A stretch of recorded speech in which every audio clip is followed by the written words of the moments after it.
Salam Rahayu, salam sejahtera, salam budaya.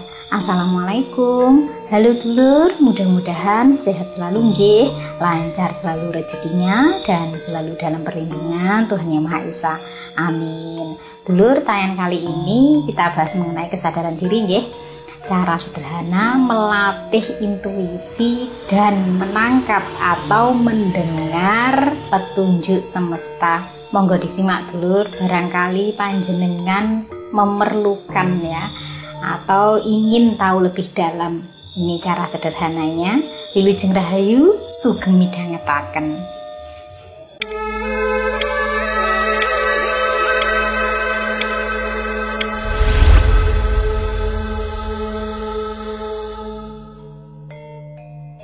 Dulur, saya tidak membahas mengenai dunia supranatural gitu dulur, tapi ini tentang kesadaran diri ya, spiritual, dimana di dunia yang penuh hiruk pikuk ini ya, riuh ini, kadang ada suara lembut yang tidak kita dengar atau kita lewatkan. Suara dalam itu yang menghubungkan kita dengan semesta. Nah, kalau panjenengan ingin tahu lebih dalam ya, seperti apa caranya, mari kita belajar sama-sama nggih, dengan cara meningkatkan kesadaran diri kita. Dan ini ampuh untuk melatih tingkat kepekaan dan intuisi kita.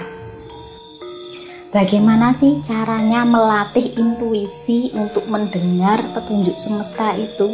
Jadi semesta itu alam, seluruh alam beserta isinya nggih dulur. Panjenengan jangan salah prasangka bahwa semesta itu sama dengan Tuhan, tidak nggih. Semesta itu alam beserta isinya dan kita peka dengan kode-kode yang ada. Yang pertama dengan cara berhenti sejenak. Dulur, dalam kesibukan sehari-hari nggih, mungkin rutinitas panjenengan yang banyak menyita waktu, terkadang kalau mengambil keputusan itu terburu-buru. Nah, cobalah dulur berhenti sejenak nggih. Beri ruang untuk merasakan apa yang benar-benar sedang terjadi. Cobalah tarik napas dalam-dalam, melepaskan semua distraksi, dan izinkan panjenengan hadir penuh dalam momen itu.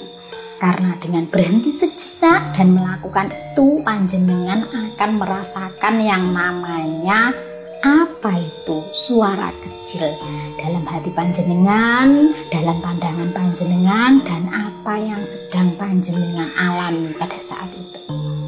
Karena kepekaan itu tidak datang kepada orang yang tidak peduli pada apapun yang terjadi, padahal bisa jadi itu adalah suatu petunjuk penting yang mana bisa kita jadikan suatu referensi untuk mengambil keputusan yang lebih besar. Lalu langkah yang kedua itu coba panjenengan perhatikan pola dan kaitannya. Dulur, semesta itu sering berbicara lewat pola yang berulang, pertemuan yang kebetulan, atau pesan yang terasa nyambung dari berbagai arah. Amati saja dulur apa yang sering muncul di hidup panjenengan ya dalam keseharian.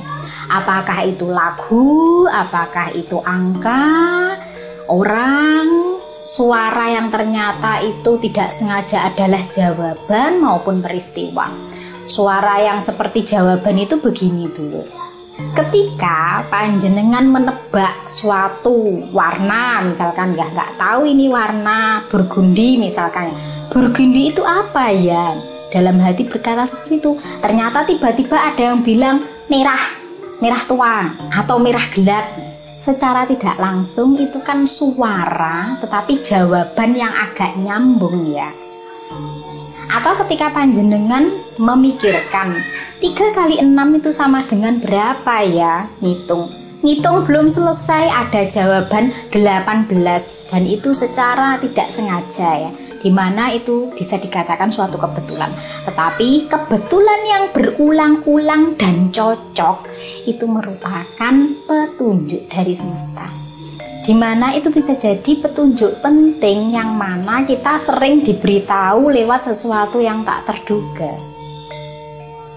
Kemudian langkah yang ketiga itu rasakan energi dari suatu keputusan.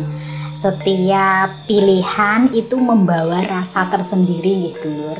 Ketika panjenengan akan mengambil suatu keputusan, coba rasakan apakah hati panjenengan ini terasa ringan atau berat ya. Biasanya kalau itu nyambung dengan intuisi, maka keputusan yang panjenengan pilih itu akan menjadikan panjenengan lebih ringan, tenang, lega, bersemangat. Bahkan itu bisa dikatakan sesuatu yang belum 100% bisa dilogika atau belum masuk akal, tetapi panjenengan sudah merasakan hal itu. Karena tidak semua jawaban itu pasti nggih dulur. Artinya panjenengan mengira bahwa rumus matematika 2 tambah 2 sama dengan 4 ya, tetapi tidak dengan rumus semesta ya. 2 tambah 2 itu bisa menjadi 8, itu bisa menjadi 9, tergantung pengembang biakannya. Loh kok bisa? Bisa. 2 pasang seseorang itu bisa menghasilkan beberapa keturunan. Nah, kalau di logika matematika kan ilmu pasti, sedangkan ilmu alam itu sesuatu yang tidak pasti. Jawabannya tidak sama. Jadi berdasarkan penelitian ya, atau pengamatan penelitian yang terjadi berulang-ulang. Langkah yang berikutnya ini gunakan ilmu titen dan feeling panjenengan ya. Amati setiap kejadiannya, peristiwa, kemudian hubungkan dengan feeling panjenengan, lalu catat. Dengan mencatat ini membantu panjenengan untuk merekam perasaan, pola ataupun kejadian kecil yang panjenengan ketahui. Kenapa sih harus dicatat? Karena dengan mencatat panjenengan nanti akan menemukan benang merah dari yang berkaitan dengan feeling panjenengan atau tanda-tanda sebelumnya yang terlihat acak ya. Dari situ nanti bisa dihubungkan, oh suatu peristiwa yang saya alami, polanya sama. Ternyata kalau dikerucutkan seperti ini. Nah, gunanya menulis, mencatat itu untuk itu dulu. Kalau cuma diangan-angan saja itu biasanya lupa ya. Untuk pemula, belajar pemula itu memang menggunakan catatan. Sampai saat ini pun saya itu setiap apapun itu tetap saya catat ya.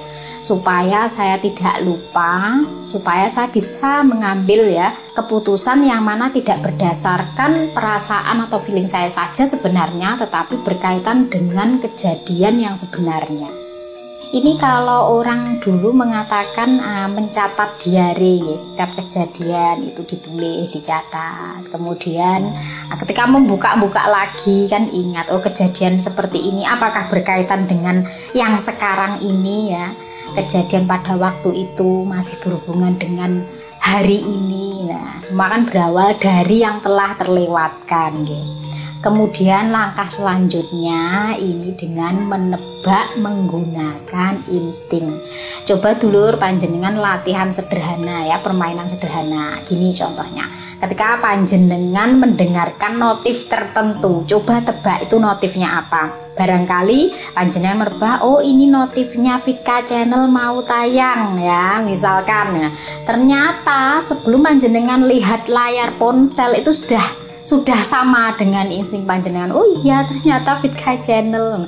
Terus setelahnya panjenengan bisa menebak, oh ini WA dari teman saya ini ya. Kemudian dilihat lagi, oh iya ternyata sama. Ini suatu permainan kecil nggih dulur, tebakan yang sederhana. Tetapi kalau sering panjenengan latih seperti itu, panjenengan akan peka. Atau mungkin contohnya panjenengan di suatu tempat yang mana merasakan cuaca ya, merasakan suasana ya. Suasananya kok mendung, sejuk, baunya kok basah tanah, ini sepertinya mau hujan. Ternyata beneran ya, hujan. Nah, feeling-feeling yang seperti inilah dulur adalah bagian dari petunjuk kecil ya. Semakin panjenengan percaya pada insting kecil seperti ini, itu semakin kuat kepekaan panjenengan. Dan yang terakhir adalah percaya dengan kata hati. Dulur, intuisi sering muncul sebagai suara kecil atau perasaan kuat di dalam diri. Meskipun tidak selalu bisa dijelaskan dengan logika, tetapi percaya pada kata hati itu adalah kunci. Semakin panjenengan menghargai, maka semakin tajam ia membimbingmu. Dulur, perhatikan benar nggih, yang namanya kata hati dengan bisikan dari luar nggih. Karena kata hati itu adalah perasaan terdalam panjenengan, sedangkan bisikan dari luar itu bisa jadi ilusi yang menyesatkan. Harus benar-benar paham ini ya. Makanya saya membahas mengenai kesadaran diri spiritual, bukan tentang supranatural nggih. Kita belajar sedikit demi sedikit menggali potensi diri, ya, bukan mengandalkan sesuatu yang di luar dari kita, ya. Dulur, semesta itu tidak berteriak, ya. Ia berbisik dengan halus dan lembut. Nah, tugas kita itu mempercayai bahwa di dalam diam itu semua jawaban sudah ada. Tinggal bagaimana kita menangkap polanya dan mengolah insting kita. Dan cara sederhana ini bisa memupuk kepekaan panjenengan ya, sebagai bentuk perlindungan ya, yang mana ketika panjenengan mengalami suatu permasalahan itu bisa panjenengan pecahkan ya solusinya dari hasil pemikiran kata hati panjenengan sendiri. Jadi enggak yang dikit-dikit selalu dikaitkan dengan hal gaib ya. Saya membahas spiritual, supernatural itu beda-beda. Ojo digebyok uyah podo asine nggih. Kalau menonton Vitka Channel itu dipahami benar nggih, apa yang disampaikan dan arahnya itu kemana, maksudnya apa nggih. Jangan hanya membaca judulnya yang bikin panjenengan jadi tersesat karena pemikiran panjenengan sendiri. Saya Fitri Ika, semoga ini bisa bermanfaat. Salam Rahayu.